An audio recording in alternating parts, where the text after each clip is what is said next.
Bonjour, c'est toujours une joie pour moi de pouvoir partager les grâces que le bon Dieu nous a fait comme congrégation, comme sœur de Sainte-Marie. Alors, si je me souviens bien, vers les années 69-70, beaucoup de nos sœurs, la province d'Ontario, le département d'éducation, offrait aux Canadiens français des écoles secondaires dans leur langue. Alors, nos pensionnats que nous avions n'avaient beaucoup moins d'importance. Nous avions un grand pensionnat sur la rue Bayswater, et puis les élèves s'en allaient vers les écoles secondaires qui leur étaient offertes sur les lieux, donc la maison se vidait. 6 de nos sœurs sont allées enseigner à l'école Champlain. En 1973, comme le pensionnat était vide, les classes vides, ça posait des problèmes. En assemblée provinciale, nous avions décidé la vente de Bayswater, et puis nous cherchions une petite ferme pour construire une maison pour nos sœurs âgées. Sur ce terrain, nous voulions y mettre une petite maison qu'on appellerait la maison de prière, parce que des grands établissements que nous avions, nous allions passer dans des petites maisons au bord de la rue.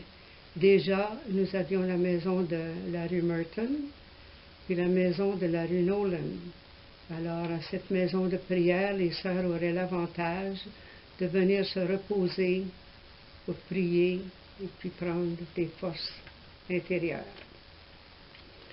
Alors, 1973, on projetait la vente de Bayswater. Il fallait se mettre en route. Françoise Sabourin est venue avec moi du côté d'Orléans, cherchant des petites fermes, du côté de Aylmer encore. Et puis, je pense qu'on est venu un petit peu de ce côté-ci, mais pas beaucoup, parce qu'il n'y a pas de ferme près d'Ottawa. Et l'endroit que nous cherchions devait être près des hôpitaux, des services de médecins, d'optométristes, de dentistes, etc., à cause des personnes âgées.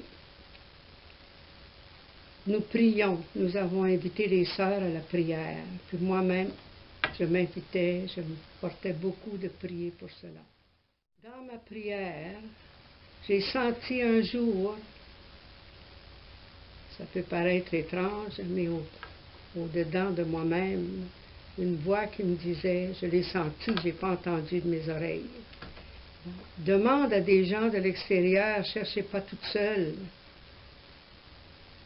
Le dimanche suivant, j'allais à la messe à Sainte-Rose-de-Lima, et puis il y avait l'abbé Paul Bergeron, le père Paul Bergeron qui célébrait la messe. Il demeurait avec nous autres pour dîner comme d'habitude. Au cours du dîner, j'ai dit à Paul, si jamais tu entends parler d'une petite ferme où tu connais, on cherche une petite ferme, il dit pourquoi? Bien, j'ai dit on vend Bayswater et puis on veut s'établir pour nos sœurs âgées, des médecins, des hôpitaux, etc. Il dit répète encore la même chose, je répète la même chose. Alors il dit avez-vous du temps après dîner de venir avec moi? J'ai dit oh oui, comment donc? J'ai dit à Sœur Marie-Claire Raymond, qui était supérieure, viens avec moi. Elle était la première conseillère provinciale. Alors, après dîner, nous sommes venus, c'était l'automne, c'était au mois de septembre, fin septembre. Il faisait beau, les arbres étaient en couleur déjà. Il nous amène ici, devant cette petite maison blanche qu'on voit là-bas. Alors, il dit, j'ai en main le testament de Mademoiselle Raby, et puis elle met dessus pour une communauté religieuse, pour un orphelinat, soit pour un juniorat, ou une maison de repos pour la propre religieuse. Ça tombait dans notre ligne, ce qu'on avait besoin. Il dit, moi, j'ai pas pu l'avoir. Paul Bergeron s'occupait des enfants, des jeunes délinquants. Il dit, sur son testament, on ne parlait pas de ça. Et peut-être si elle vivait aujourd'hui, qu'elle mettrait ça dessus. Alors, on est allé avec lui, il nous a emmenés là où il demeurait, dans Gatineau, là. Et puis, il m'a donné le testament en main. Puis, il dit, vous devez aller voir Monseigneur l'archevêque d'Ottawa. Parce que quand Mademoiselle Raby a fait son testament, il n'y avait que le diocèse d'Ottawa. Et quand le diocèse de Gatineau a été formé, elle n'a pas voulu changer. Alors, il fallait attendre. Donc, nous sommes allés voir Monseigneur Plourde, qui était l'évêque, l'archevêque d'Ottawa. Nous avons présenté le testament pour lui montrer. Monseigneur Plourde ne nous encourageait pas. Il dit, vous allez avoir des gros problèmes avec les héritiers, puis oh, c'est pas pour vous autres. Puis, j'ai dit, Monseigneur, on est dans le grand besoin. Présentement, nous n'avons pas l'argent pour acheter une ferme. Il restait que la maison de Bayswater, les grandes constructions que nous avions faites n'étaient pas terminées de payer. Alors, je dis, on n'a pas les fermes que nous avons vues, c'était des fermes de 200 000, c'était pas à notre portée. Alors, nous lui avons laissé la demande, et puis nous sommes revenus chez nous, c'était au mois de septembre. Le 21 décembre 1973, nous avons reçu la lettre de l'évêché, de l'archevêché, qui nous donnait l'autorisation de marcher de l'avant. Alors, c'était une action de grâce.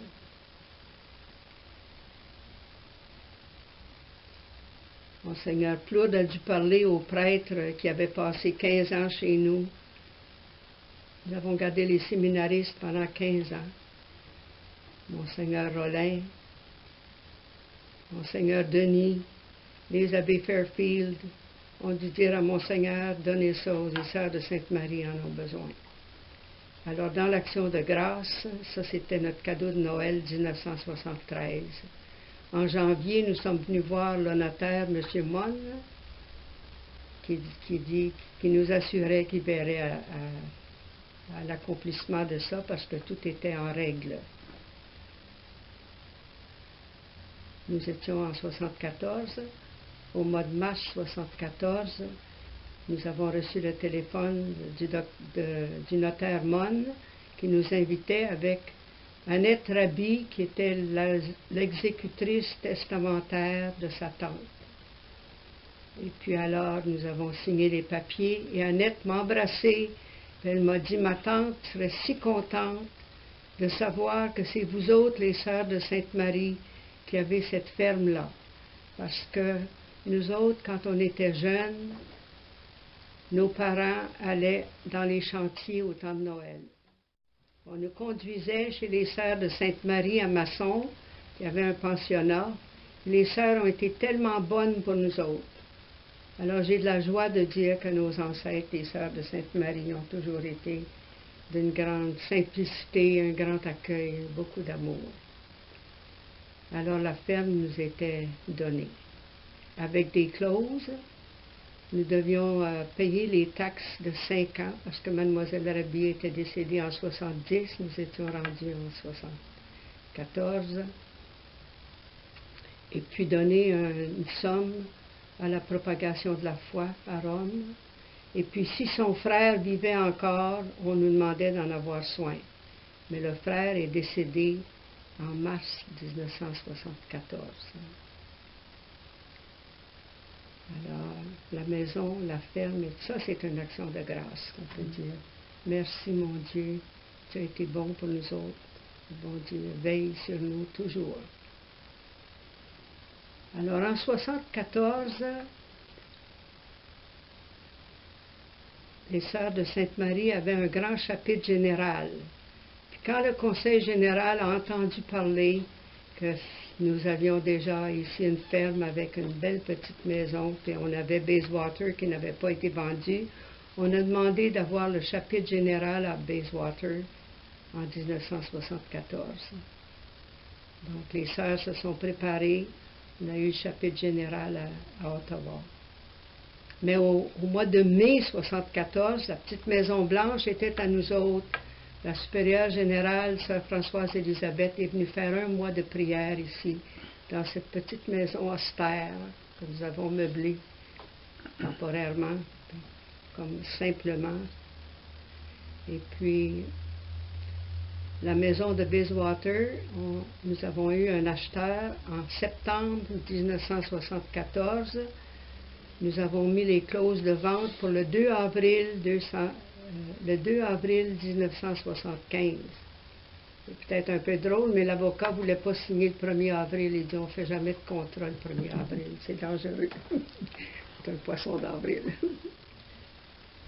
Alors, au mois de mars 1975, nous avons eu la bénédiction du terrain, la première pelletée de terre, et puis c'est M. Tremblay, un contracteur de Buckingham, qui a eu la construction.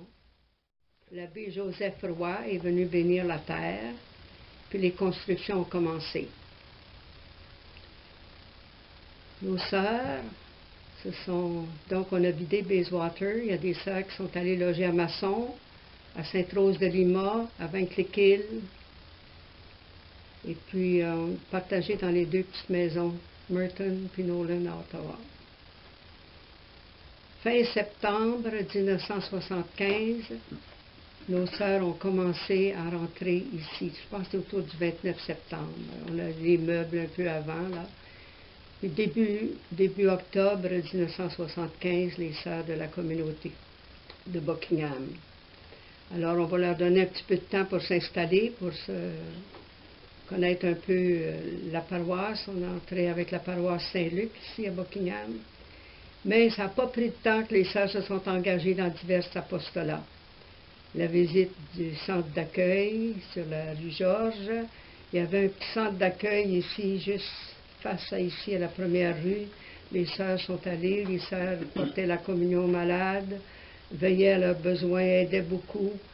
Et puis même la table de Bethléem, les sœurs se sont engagées là.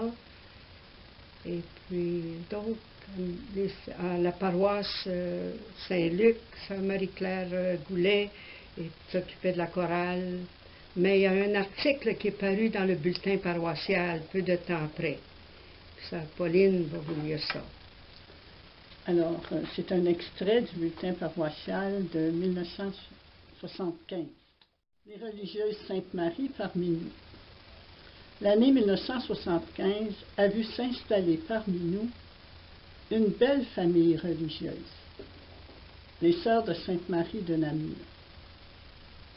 Parties d'Ottawa, elles sont venues s'établir sur le domaine que leur a laissé Mademoiselle Laurette Raby. Les religieuses y ont bâti une belle mais modeste maison fonctionnelle qui abrite le provincialat, le secrétariat de la communauté, un oasis de paix et de prière pour les sœurs qui viennent se ressourcer spirituellement ou goûter un peu de repos bien mérité à l'âge de la retraite. 16 sœurs habitent normalement cette maison et l'Eucharistie y est célébrée chaque jour dans leur belle et simple petite chapelle. Nous sommes heureux et fiers d'accueillir nos petites religieuses qui, selon leur état de santé ou leur responsabilité, participent à la vie paroissiale, à la pastorale, à la liturgie et surtout qui sont au milieu de nous comme des flammes de prière et de sacrifice qui soutiennent et éclairent nos efforts dans l'action pastorale, et elles rayonnent dans les foyers par leur charité et leur bonté.